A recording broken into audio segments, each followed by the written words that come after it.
그 일화죠, 일화. 처음 일화에 대한 그 장동원 지켜 토크, 그 제주 정치와 경제 할 말은 한다. 그 상당히 그 도민사회에 큰 부흥이 있었고요. 그에 대한 관심이 상당히 높았는데 이번 일화에 대한 그 얘기를 간단히 하면서 서두를 시작해 보시죠. 갑자기 전화 오신 분이 네. 계세요. 조용히 살고 있는데 음, 저를 깨웠다. 음, 음, 내가 하고 싶은 말을 좀 해줘서 좀 음, 속이 시원하다. 이런 말. 보수 쪽 모르겠어요. 계시네요. 보수 예, 쪽이겠죠. 예, 예. 아마 근데 제주도가 막 그런 말을 잘 아끼는 음, 편이라서 아끼지 않고 해줄 수 있어서 앞으로 그렇게 좀 해줬으면 좋겠다는 음. 바람을 많이 들었죠. 그분 혹시 이번에 총선에 대한 얘기 좀 이따 하겠지만 총선에 대한 얘기는 없었나요, 그분은? 살짝 얘기했죠. 예, 안타깝다. 안타깝다.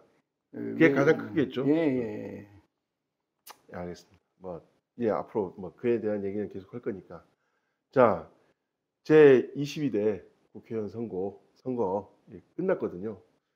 어쨌든 간에 민주당에선 환호를 했고, 국민의힘 쪽에서는 상당히 암울했다는 평가를 내리는데, 어쨌든 지금 현재 국민의힘의 위원장, 예, 부위원장이시죠? 예, 예, 예. 부위원장이 맡고 계시고, 어쨌든 그동안 여전히 보수 세력의 핵심 축으로 활동을 해오셨는데, 이번 22대 국회의원 선거, 그냥 전체적인 큰 틀에서 한번 말씀해 주시죠. 그 선거의 경험자와 초보자의 싸움 아닌가. 네.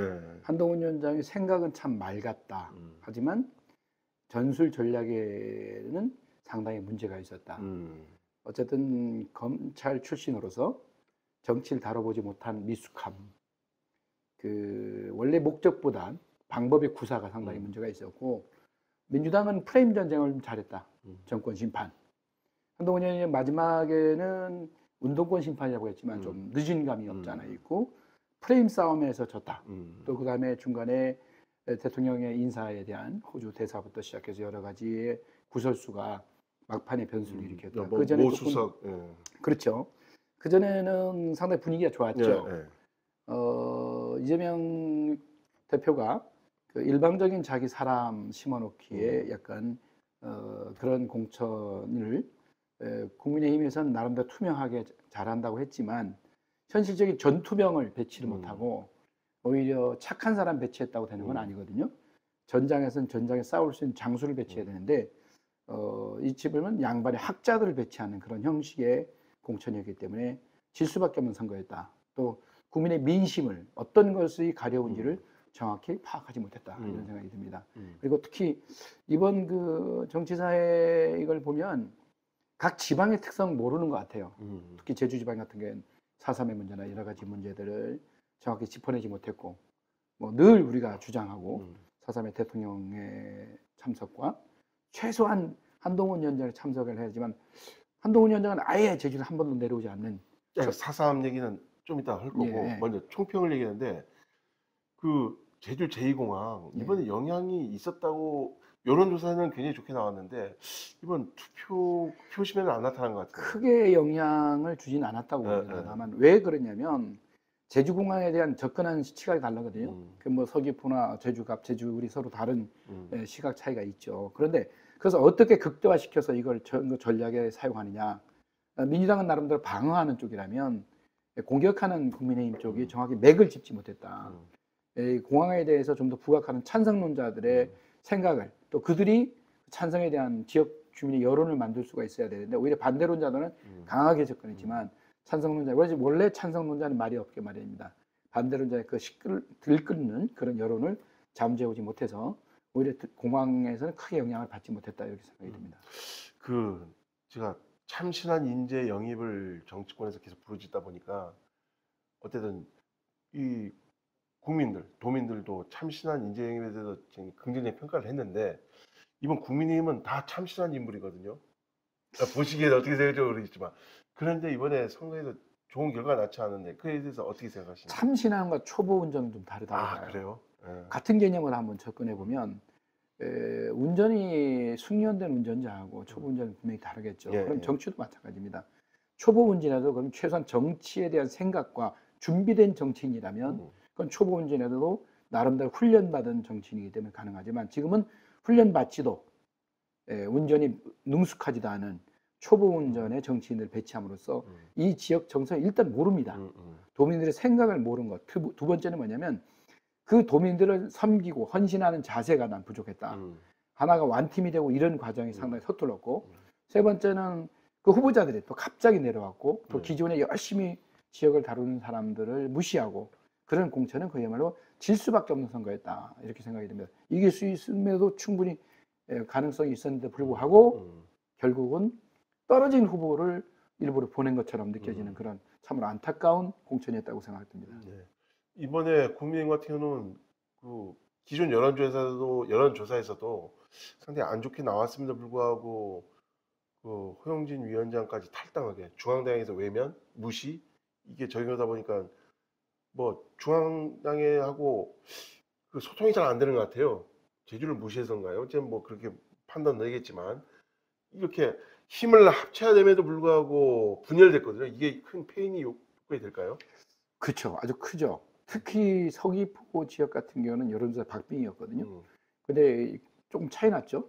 그 이유는 그 도당위원장이 후보가 도당위원장 품지 못하는 소위 도민 전체를 품어야 되는데도 불구하고 심지어 책임자인 도당위원장까지 품지 못하는 지역 선배를 그렇다면 과연 그 선거는 품는 선거가 됐을까? 플러스 정치가 됐을까? 오히려 마이너스 정치가 되지 않았을까? 생각이 들어요. 제주시 갑도 그렇습니다. 한 달여를 놔두고 아무 이름도 연고도 없는 사람을 배치한다면 여기는 서울이 아닙니다.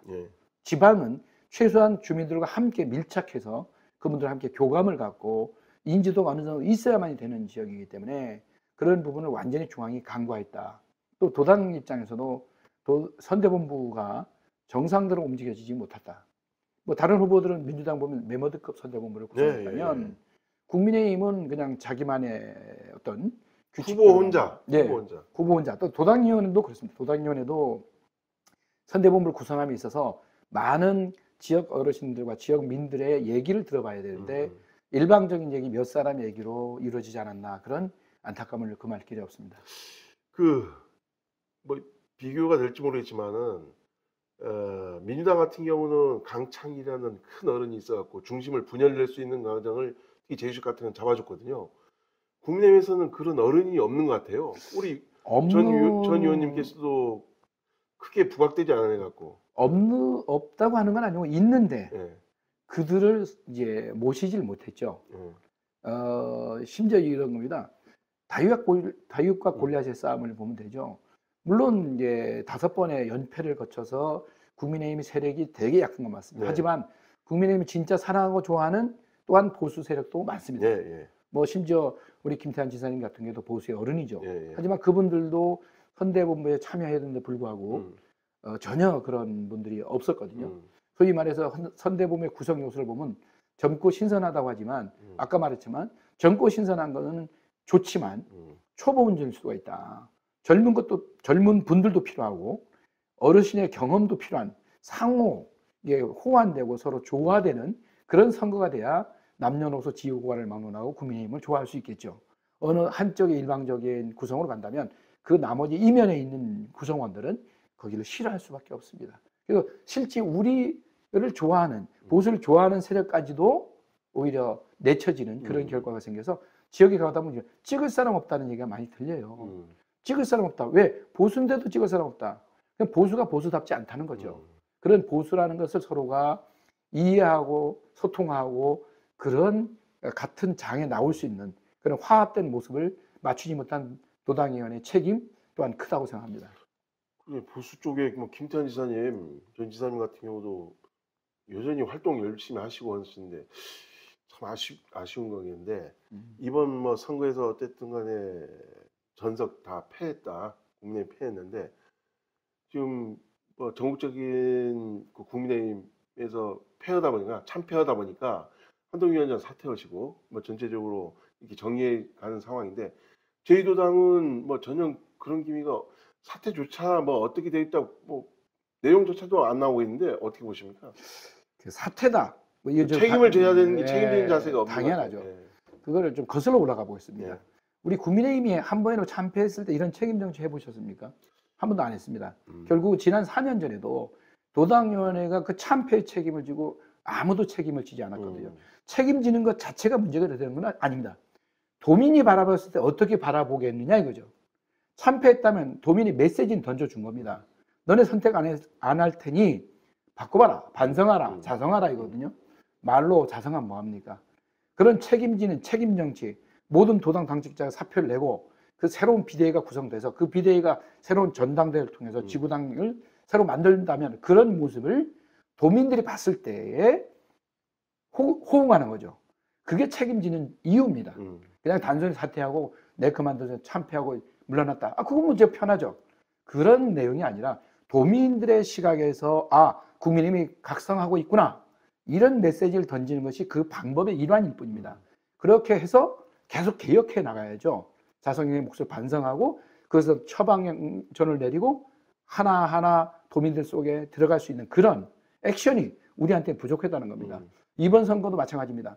이번 선거에는 한동훈 위원장이 중앙에서 사퇴했다면 지구당도 어떤 모습들, 그 중책을 맡고 있는 분들이 분명한 입장을 표명하고 그로 인한 도민들한테 호감 갈 수 있는 그런 정책들과 조직과 여러 가지 홍보를 통해서 도민들이 봤을 때 국민의힘이 제주도당이 변하고 있구나. 이런 메시지가 전혀 없어요. 늘 식상하게 있었더니 우리가 죄송합니다. 이런 늘 밥도 먹던 밥도 식상합니다. 그런 것이 도민들한테 맥힐리는 만무합니다.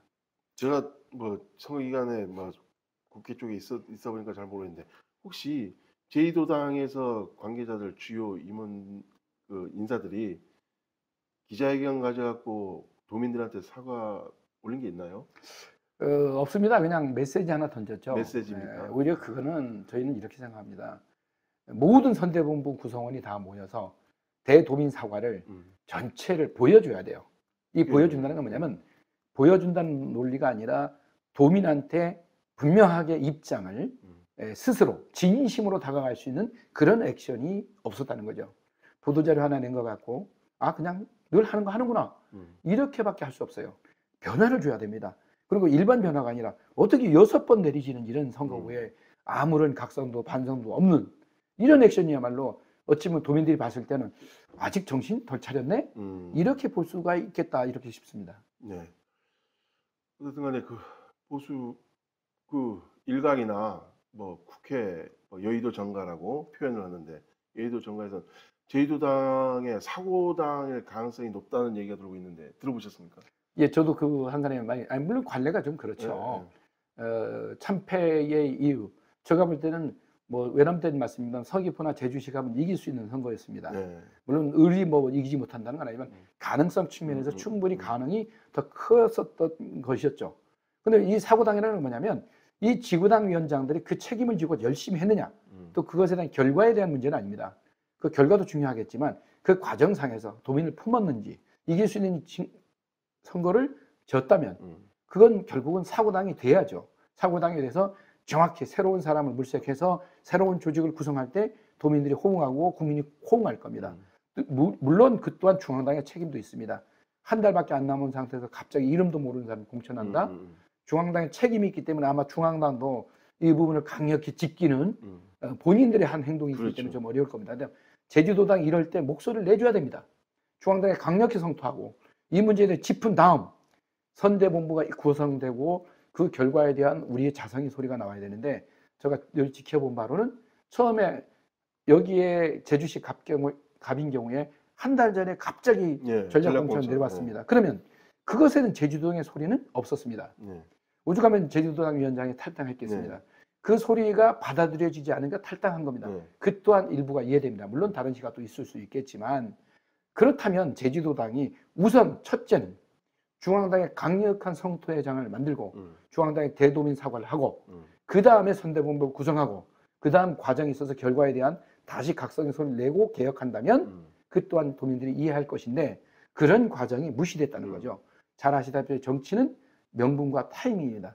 그 시간에 맞게 정확한 언행을 국민들한테 밝혀줘야 되는 게 정치라고 생각합니다. 네. 그 보수 일각에서는 이렇게 얘기합니다. 이 국회의원 선거 왜 하필 4월이냐? 제주에서. 왜냐하면 제주의 가장 아픔이죠. 전국적으로 가장 아픔이긴 하지만 4.3 추진식 관련해 갖고 3월 3일 날 개최되니까 그에 대한 뭐 여파가 민주당한테 유리한 거 아니냐 뭐 이런 식의 얘기가 오는데, 근데 문제는 그게만 좌우되는 게 아니고 이번에 뭐 윤석열 대통령께서 참석 불참 뿐만 아니고 한동훈 위원장까지도 참석 못했거든요. 나중에 뭐 죄송하다 뭐 이런 식으로 해갖고 전국적인 판세 때문에 결국에는 저희도 무시거든요. 이번 판세가 영향이 미쳤을 거예요. 이 두 분. 많이 미치죠. 음. 이를테면 서귀포 지역 같은 경우는 많이 미쳤을 겁니다. 예. 뭐 제주시 갑과 을은 그 공천 과정의 문제 때문에 패했다고 보지만 서귀포 지역인 경우는 경선을 했기 때문에 정당성은 인정받았거든요. 그럼 그런 4.3의 역사는 다 아시다시피 전 가족이 우리 도민들 전체가 사돈의 8촌 연결되면 연결이 안 되는 분이 거의 없을 정도의 도민적 큰 상황입니다. 오히려 제주가 5번의 연패했다면 중앙당이 최소한 대통령이 한동훈 위원장이 와서라도 제가 길거리에 선거를 할 때 보면 이런 식입니다. 한동훈 위원장 언제 와요? 이런 질문을 받을 때 뜨끔도 언제 올 겁니다. 반드시 올 겁니다. 라고 했는데 제가 지금 되게 미안해요. 그분한테 표를 찍어 주십시오라고 말할 수는 없을 것입니다. 그렇다면 이 4.3의 사건은 우연찮게 이 총선이 항상 총선 지선 다 그렇죠. 총선과 지선이 다 4.3이 바로 이어서 선거를 하게 되고 그런 영향을 받습니다. 물론 그걸 뭐 약간 비겁하게 그런 변명을 할 것이 아니라 오히려 4.3을 더 4.3의 주민들로 더 대접하고 그분들을 위한 정책을 펴낼 수 있는 기회일 수도 있어요. 민주당보다 더. 예. 왜? 정부 여당 아닙니까? 여당의 공약은 지킬 수 있지만 민주당은 그냥 떠들 수밖에 없거든요. 만약에 예산권이나 모든 정책 결정권은 행정부에 있습니다. 심의 의결권은 의회에 있지만 국회에 있지만 결국은 행정부가 모든 집행 권한을 갖고 있기 때문에 편성 자체를 국회가 행정부가 할 수 있습니다. 그렇다면 여당은 약속하면 할 수 있는데 야당은 약속해도 하고 싶어도 못합니다. 이것들을 도민들이 좀 간과한 것 같고요. 또 중앙당에 있는 여기 국민의힘 여기 지구당의 후보들도 그걸 강력히 프레임으로 모든 도민이 그럴 수가 있어라는 메시지를 던져주지 못했다. 그것은 전략 부재다. 는 그렇게 생각이 됩니다. 그 일가에서는 뭐 정치 일가에서 정치는 솔직히 말하면 거의 추론하고 그 다음에 어쨌든 간에 정치를 만들어가는 기 때문에 어떻게 뭐 플로 시스템에 갖고 연결된 게 아니니까 어땠는데 제2정가에서는 이렇게 얘기합니다. 이번 기회로 국민의힘은 새로운 토대 리모델링을 할 수 있는 토대가 마련됐기 때문에 향후 발전될 가능성이 높다. 민주당은 그 시스템으로 가기 때문에 만약 그게 무너지면 완전히 무너지게 될 것이다. 긍정적인 평가도 있는데 이에 대해서 어떻게 생각하시나요? 그렇죠. 국민의힘이 처음으로 이번 시도된 거 있죠. 시스템 공천. 룰을 먼저 정하고 그 룰 안에 경기장의 선수들을 모집하는 그거는 그러면 그 선수들이 그 룰을 따르기로 약속했으니 그 또한 반응이 적은 겁니다. 반감이. 그래서 민주당은 그런 룰이 있는데도 불구하고 적용을 거꾸로 안 했어요. 국민의힘은 없던 룰을 만들어 시스템을 만들었고요. 민주당은 늘 시스템 안에 했는데 그 시스템을 지키지 않았어요. 어찌 보면 상당히 이재명 당이라고 할 정도로 독단적인 공천을 통해서 처음에 공천 과정에는 상당한 파열음이 나왔지 않습니까? 친명 득세. 그 당시에 국민의힘이 높았습니다. 그런데 그 시간 이후로 사람은 망각할 수 있습니다. 그걸 지나니까 바로 정권 심판 프레임으로 덮어 씌웠더니 그게 싹 사그러졌어요. 그리고 호주 대사부터 시작해서 막말부터 시작해서 여러 가지 사건이 터지니까 완전히 희색이 되고 그리고 반전의 카드가 생긴 거죠. 그래서 저는 이런 희망을 가져봅니다. 시스템이 이제 기초가 만들어졌다는 거죠. 토대가 아니라 기초가 만들어졌으니 이제 집을 지을 때다. 그 집을 짓는 거는 첫째 반성부터 시작하고요. 기둥을 세우는 거는 뭐냐면 그 조직을 다시 세워야 됩니다. 특히 제주지구당의 예를 하나 들면요. 제주당. 새로 개혁해야 됩니다. 개혁하려면요. 고인물은 썩습니다. 현재 모든 사람 다 교체해야 됩니다. 전원 다 교체하고 새로운 모델을 통해서 저는 이렇게 생각합니다. 도당위원장, 당협위원장은 중앙당에서 내리꽂히고요. 도당위원장은 대의원이 선거를 합니다. 이건 안 돼요. 소위 말해서 모든 당원이, 모든 도민이 뽑는 그런 도당위원장이 됐으면 좋겠다. 그런 룰도 바꿔줘야 됩니다. 만약에 그런 룰이 바뀌는 첫 단추가 여기 도당위원장이 건의를 해야죠. 그리고 강력히 중앙당에 가서 제주도당, 제주특별자치도이기 때문에 육선 전패를 했기 때문에 이제 새로운 변화를 위해서 제주도당은 도당 당원에게 투표권을 줘라. 도당위원장과 당협위원장. 그렇다면 생각은 달라질 겁니다. 그러면 당에 대한 충성심, 당에 대한 조직감, 도민들이 바라보는 눈, 이게 삼위일체가 된다면 결국은 제주도당이 변할 것이고 그런 변화를 보고 도민은 새로운 국민의힘을 느낄 것입니다. 이게 가장 시급한 현안입니다. 자, 우리 전 의원님께 한 말씀 드린다면 국민의힘 희망의 메시지 한번 알려주시죠. 위기는 기회라고 했잖아요. 저도 늘 생각합니다. 우리가 그 가장 밑바닥까지 가고 저점을 찍었어요. 근데 저점을 찍었다고 기다렸다가 고점이 되지는 않습니다. 자, 우리는 희망을 할 수 있다는 희망을 가지고 우리 스스로 먼저 적극적인 열정적인 자세를 취하고 이 나라를 제주도를 위한 또 국민의힘을 위해서가 아니라 우리 도민들을 위한 사랑의 일념으로 조직을 하나씩 갖춰야 됩니다. 그리고 도민들에게 메시지, 사랑의 메시지를 하나씩 전달해야 됩니다. 그것은 도민들한테 바랄 게 아니라 우리 스스로 변화해야 됩니다. 환골탈태에서 우리 모든 기득권을 내려놓고 새로운 모습으로, 새로운 조직으로, 새로운 비대위원이 구성되고 새로운 도당이 결정됐을 때 기존의 후보들이 관례대로 이제 조직위원장이 되고 당협위원장이 돼서 이러면 내가 당을 이용하겠구나 이런 생각은 버려야 됩니다. 내가 당을 위해서 내가 뭘 할 것인지 고민해야지 당을 갖고 내가 다음에 생각하겠다 이런 생각은 일시당초 버려야 됩니다. 그걸 버리지 않는 순간 앞으로 영원히 국민의힘 설 수 없습니다. 그러니 이제 우리 당원 여러분 그리고 특히 후보자들인 여러분 그 도당의 당직자 여러분들이 새로운 변화를 위해서 우리를 내려놓는 그런 훈련을 해야 되고 그런 모습을 도민들한테 보여주셔야 되고 새로운 인물로 도당을 꾸릴 수 있도록 그리고 특히 그 리더는 굉장히 강력하고 열정적인 자세로 자기 희생을 통한 섬김의 정치, 헌신의 정치를 몸으로 실천해 보일 수 있는 그런 비대위원장을 뽑아서 이 도당위원장이 새로 생기는 임기 7월 달입니다. 7월까지나 비대위원이 구성해서 그런 조직을 구성하고 새로운 선거대책본부를 만들어서 전국의 전당대회라면 제주도 전당대회를 새롭게 불을 붙이는 그런 역사를 만들 필요가 있다고 생각합니다. 네, 지금까지 그 전체적인 총평을 들어봤습니다.